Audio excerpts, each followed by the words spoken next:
tem sido muito bondoso para conosco. Tenho tido momentos com Deus assim, preciosos. E eu sei que isso não é só comigo. A Bíblia diz: buscar-me-eis e me achareis quando me buscarem todo o vosso coração. Eu sei que você também tem tido momentos especiais com o Senhor e Deus tem te visitado. Nós vivemos um tempo muito avassalador. As trevas estão avançando e nós não podemos recuar. Em muitas coisas nós não podemos recuar. Sobretudo, nós não podemos recuar na nossa vida de devoção. Nós não podemos recuar na nossa vida de devoção. Não é o que eu vou pregar. Vou pregar outra coisa. Mas Hebreus 10 diz que Deus não tem prazer naquele que retrocede. Deus não tem prazer naquele que retrocede.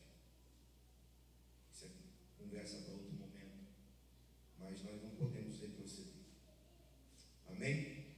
Abra sua Bíblia comigo, por favor. Eu vou ser breve, porque nós vamos precisar liberar o tempo para a nossa juventude ornamentar aqui, para a conferência que começa amanhã.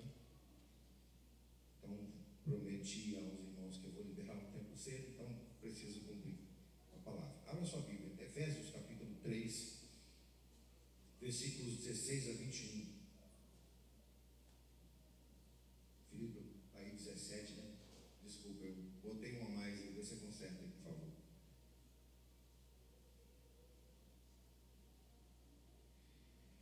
Efésios capítulo 3, versículos 16 a 21.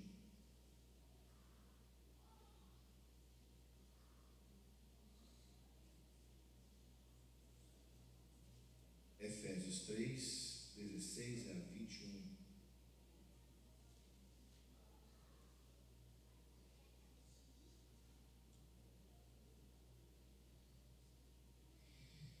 Para que, segundo as riquezas da sua glória, vos conceda que sejais corroborados com poder pelo Espírito no homem interior, para que Cristo habite pela fé em vossos corações, a fim de, estando arraigados e fundamentados em amor,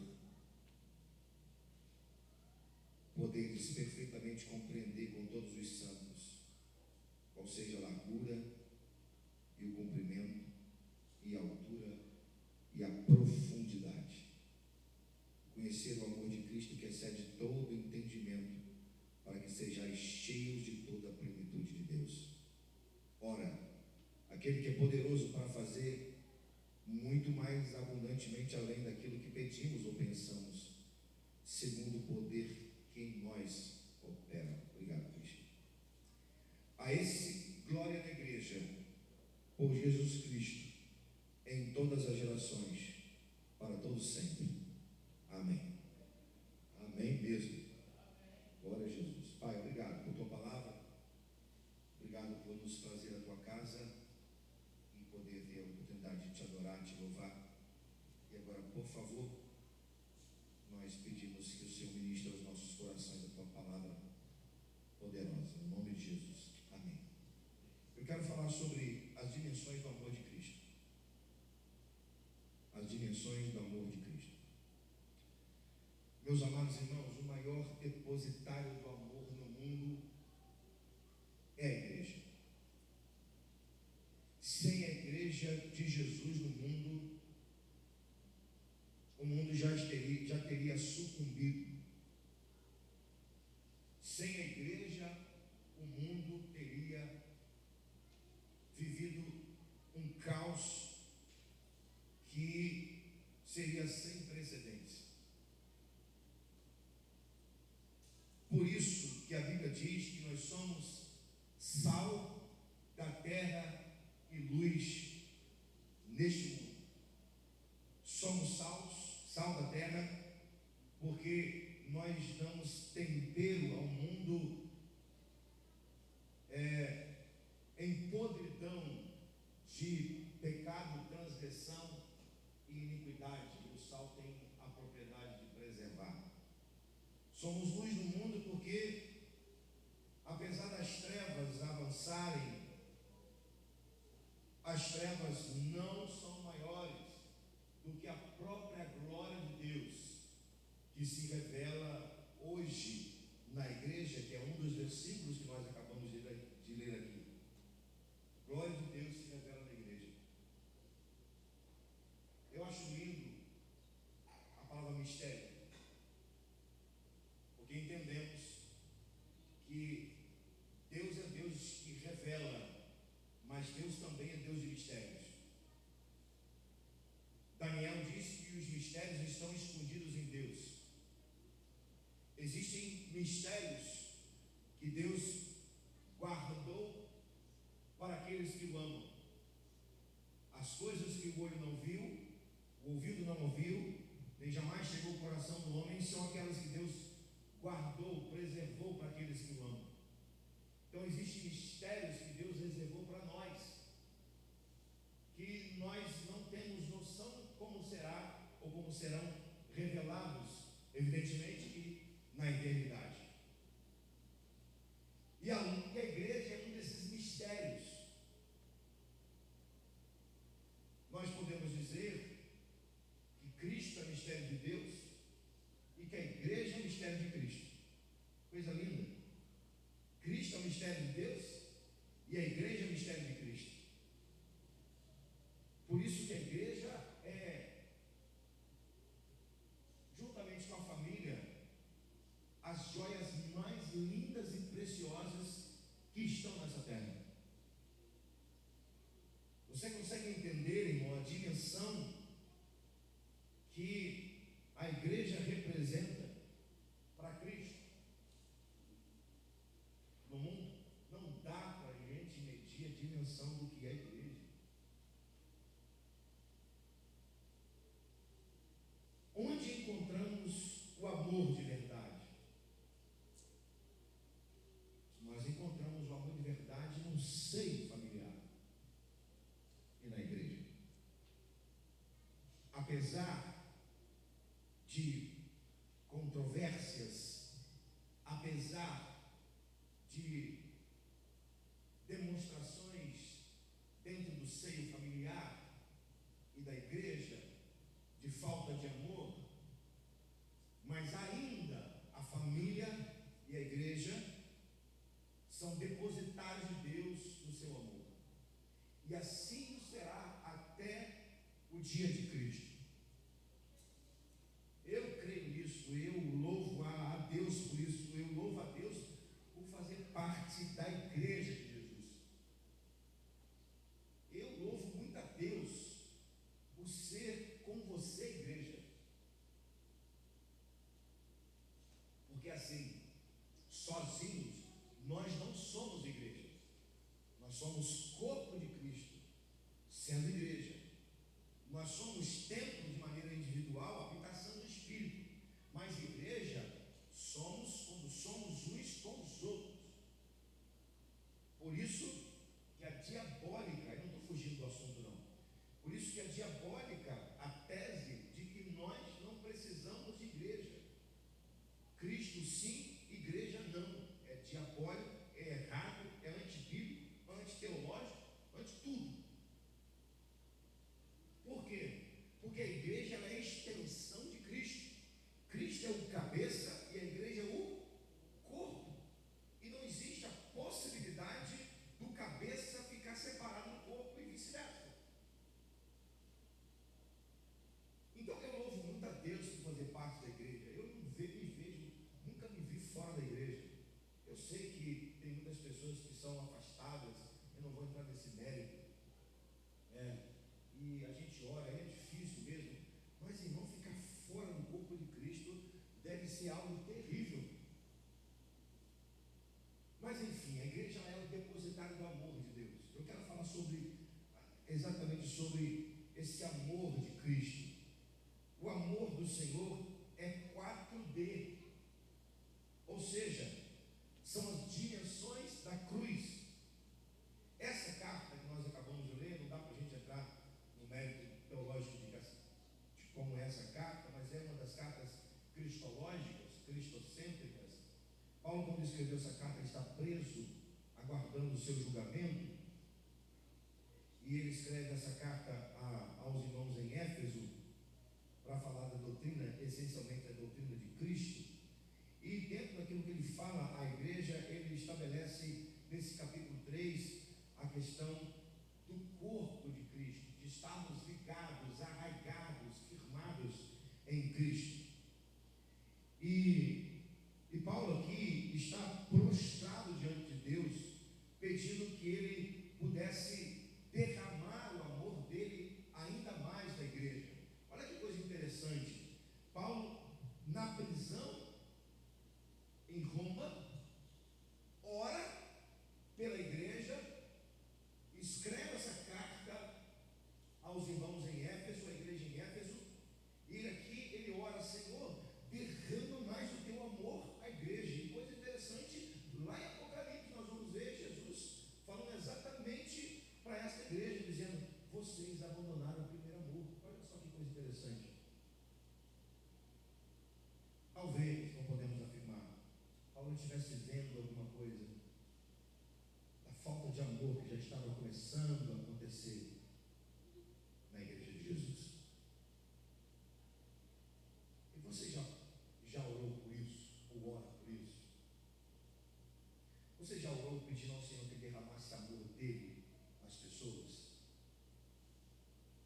Paulo está aqui com os joelhos dobrados, chorando diante do Senhor, e escrevendo a carta pedindo a Jesus que derramasse o seu amor na igreja. Eu quero então usar um desses versículos, não vou entrar em todos os versículos. Vamos, por favor, ao texto e atente comigo para algumas coisas, depois a gente vai desdobrar. O versículo 18 fala assim: para que poderes perfeitamente compreender, mente, entendimento, com todos os santos, ou seja, está falando para a igreja, para nós, igreja, de Éfeso e nós aqui. Qual seja, aí olha só, dimensões, aqui são dimensões mesmo: largura, comprimento, altura e profundidade. Largura, comprimento, altura e profundidade. É claro que Paulo está se referindo aqui à cruz. É claro que Paulo está falando aqui da cruz.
comigo. O amor de Cristo na largura. O amor de Cristo em sua largura tem a ver com os seus braços que foram abertos, cravados com pregos, e que pela força da lei, da física, precisou suportar o peso do seu próprio corpo. Os braços abertos de Cristo representam o amor que alcança os que precisam, os que precisavam, os que precisam e os que vão precisar da sua salvação. E que hoje, por meio da igreja, são braços que apanha, acolhe, traz para perto, discipula.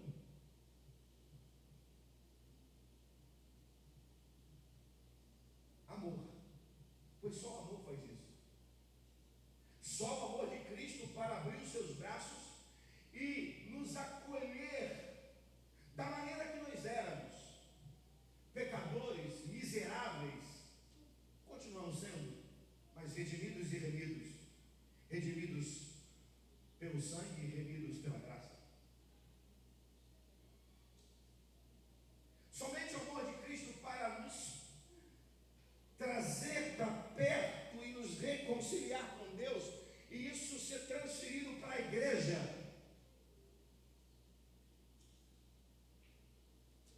Eu vou falar para você quais são as 5 maiores necessidades de um ser humano. Se você quiser anotar, anote. Se não, você guarde, está gravado. As 5 maiores necessidades de um ser humano. Primeira necessidade de um ser humano. Todo ser humano precisa ser conhecido. Conhecido. Ou reconhecido. Segunda necessidade. Todo ser humano precisa ser respeitado. Terceira necessidade. Todo ser humano precisa ser compreendido.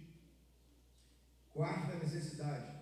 Todo ser humano precisa ser integrado, ou seja, fazer parte.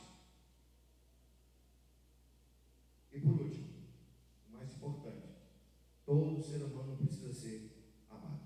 Eu vou repetir: conhecido, respeitado, compreendido, integrado e amado. Quem é que estende os braços para as pessoas hoje? A igreja. Por quê? Porque o amor de Cristo foi transferido para quem, gente? Eu não ouvi ainda. Para quem? Para a igreja. Amor na sua largura. Mas também o amor no seu cumprimento. O amor de Cristo em seu cumprimento tem a ver com os olhos do Senhor. Olhos que alcançam além dos limites do pecado, do egoísmo, além das necessidades que somente Deus pode fazer. Os olhos que estão atentos a quem precisa. Amor no seu cumprimento. Vai onde as pessoas em suas necessidades se encontram. E tem um texto lindo, maravilhoso de Mateus, capítulo 9, que diz assim: e vendo Jesus as multidões, olha que coisa linda, e vendo Jesus as multidões, compadeceu-se delas, porque andavam desraigadas e errantes como ovelhas que não têm pastor. Vendo, amor no cumprimento, amor aonde alcança, onde os olhos da misericórdia e os olhos do amor alcança onde ninguém alcança. Então nós já temos 2 dimensões de amor: largura, os braços que traz para perto, os olhos no seu cumprimento, o amor que vai, que vê, que enxerga as pessoas nas suas mazelas, nas suas dificuldades, nos seus pecados, pessoas desragadas, pessoas sem afeto, sem amor, miseráveis, que os olhos do amor de Cristo alcançaram e por hoje os olhos do amor da igreja. Amém? Mas nós temos uma outra dimensão do amor de Cristo. Nós temos a largura, nós temos o comprimento e nós temos na altura.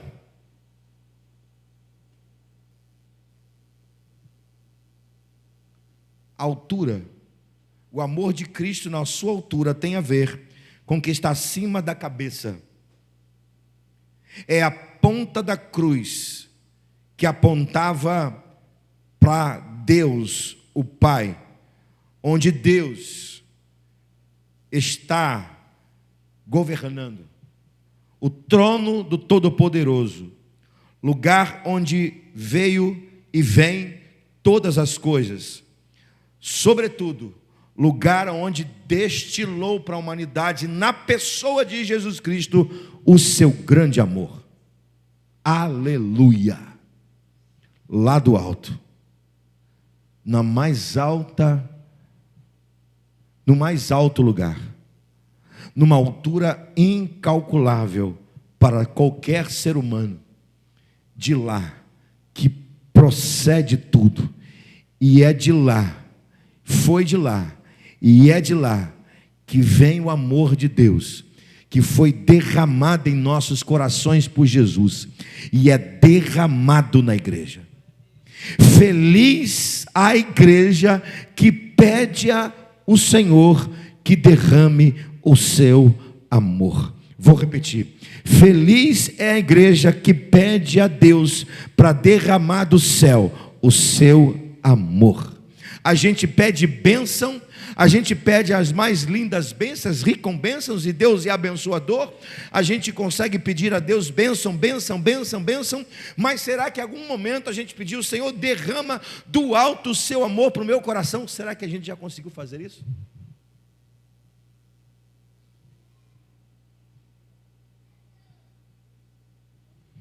Precisamos desesperadamente olhar para cima de nossas cabeças e contemplar nas alturas o amor de Deus. Aquele que não ama, não conhece a Deus, porque Deus é amor. Nisto se manifestou o amor de Deus para conosco, em que Deus enviou seu Filho unigênito ao mundo, para que por meio dele vivêssemos. Aquele que não ama, não conhece a Deus, porque Deus é amor.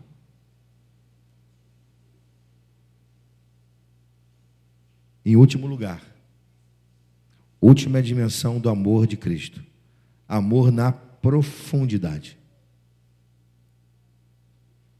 Amor de Cristo em sua profundidade tem a ver com o que estava aos pés da cruz.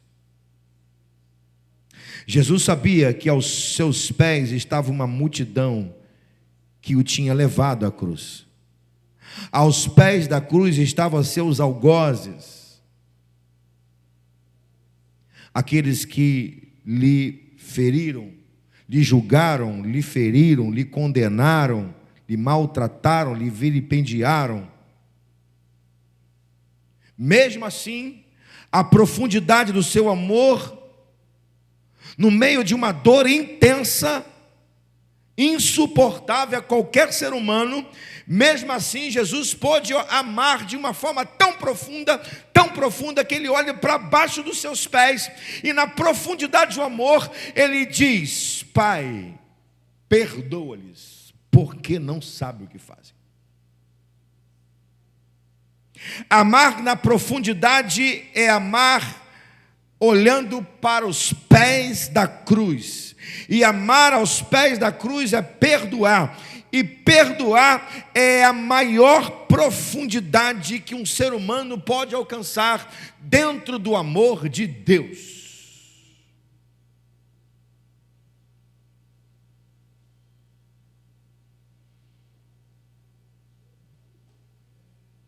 Tem dois perdões que a Bíblia fala que não tem perdão, permita-me a redundância. É necessário falar dessa forma. Tem dois tipos de perdão que não tem, duas faltas de perdão que não tem perdão. Ou dois atos que não tem perdão, para ficar melhor. Dois atos que não tem perdão. Não existe perdão. Não tem como ter perdão. Primeiro, blasfêmia contra o Espírito Santo. Segundo, não perdoar. Não perdoar não tem perdão de Deus. Quem não perdoa não tem o perdão de Deus.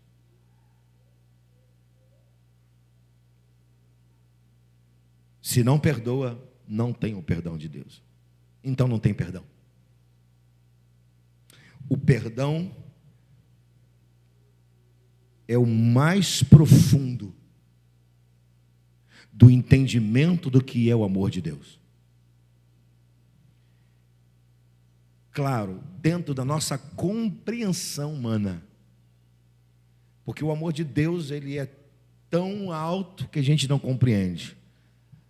Tão aberto que a gente não compreende. Tão longo que a gente não compreende. Tão profundo que a gente não compreende. Mas você quer compreender um pouco o que é o amor de Deus? É só você entender o que significa perdão.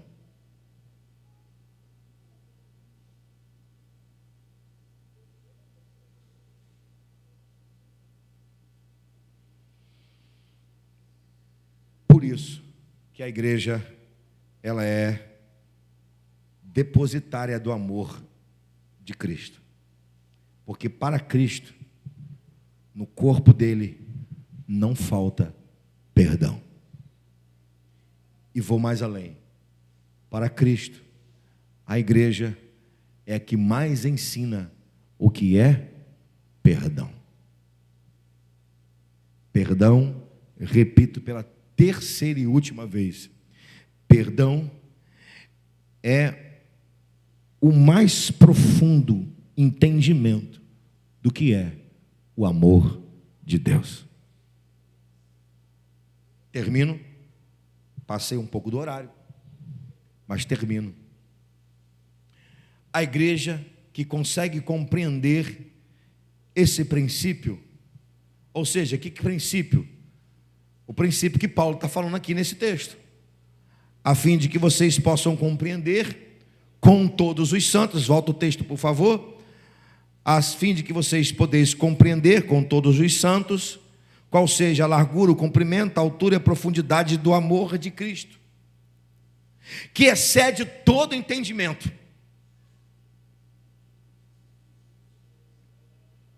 para que sejais cheios de toda a plenitude de Deus.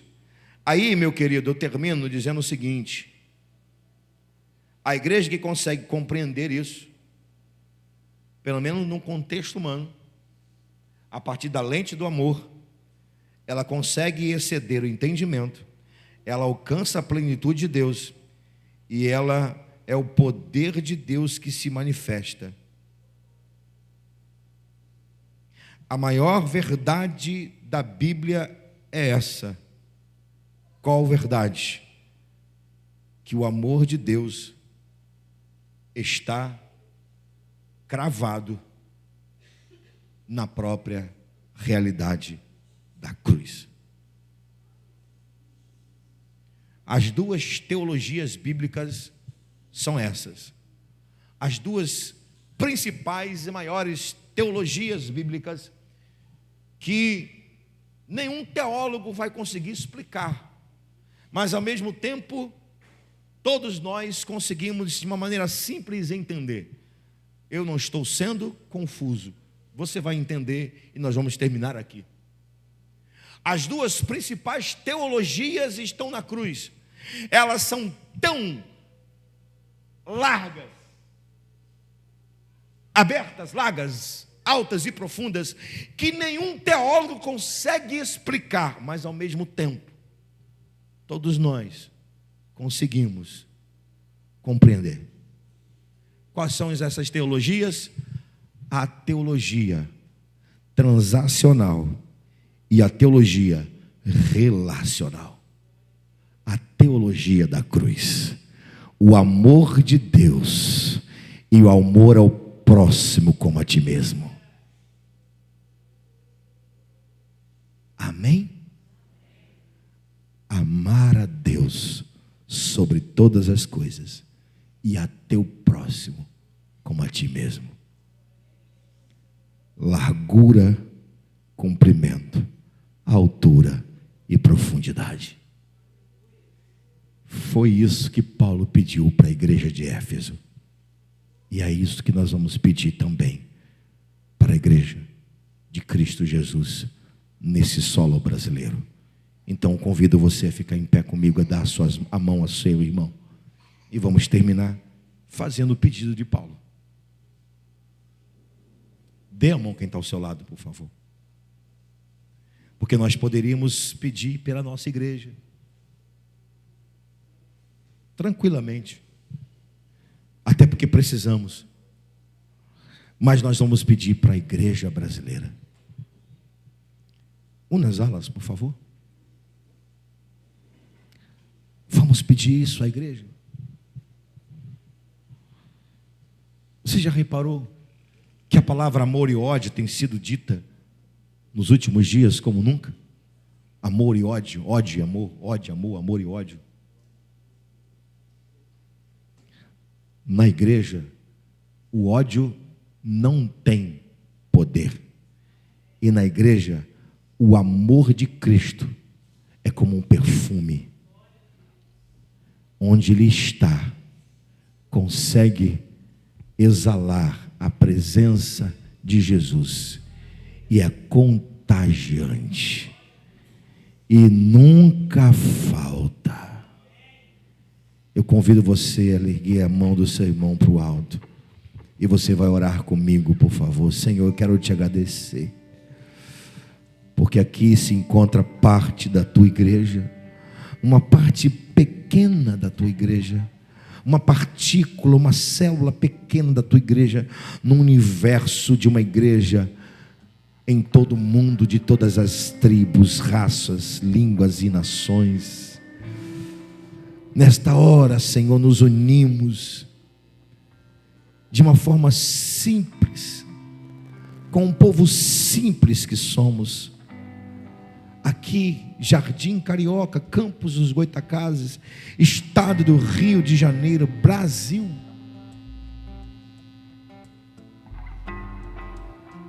Diante dos olhos do Senhor, nós não somos insignificantes. Somos a tua igreja. Somos a tua noiva. E aqui tem o amor de Cristo que exala como um perfume. E agora, Senhor, como o apóstolo Paulo fez naquela prisão em Roma, intercedendo pela igreja em Éfeso, nós fazemos a mesma coisa, Senhor. Senhor, nós oramos para que o amor de Cristo seja derramado na igreja brasileira. Nós oramos para que o amor de Cristo seja aquecido na igreja brasileira. Nós oramos para que não falte o amor de Cristo, Senhor, na igreja brasileira. Nós oramos por nós também aqui nesse bairro, Senhor. Derrama o teu amor em nossos corações. Derrama, Senhor, o teu amor em nossos corações. Que os nossos braços sejam os braços do teu amor. Que os nossos olhos sejam os olhos do teu amor. Que o nosso coração seja o teu coração de amor. Por favor, Senhor, se houver alguém aqui no meio desse corpo cheio de mágoa, de ressentimento, de ódio, por favor, trate desse coração, Senhor. Trata, Senhor, a fim de que o teu amor comece a fluir como um rio de água viva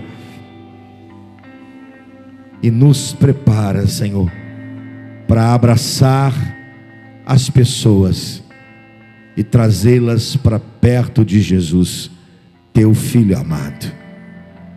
Essa é nossa oração, e nós assim oramos no nome poderoso de Jesus. Amém e amém. Libera a mão do seu irmão e aplauda Jesus. Glória a Deus. Ao som desse cântico, Deus te abençoe. Até amanhã na nossa conferência.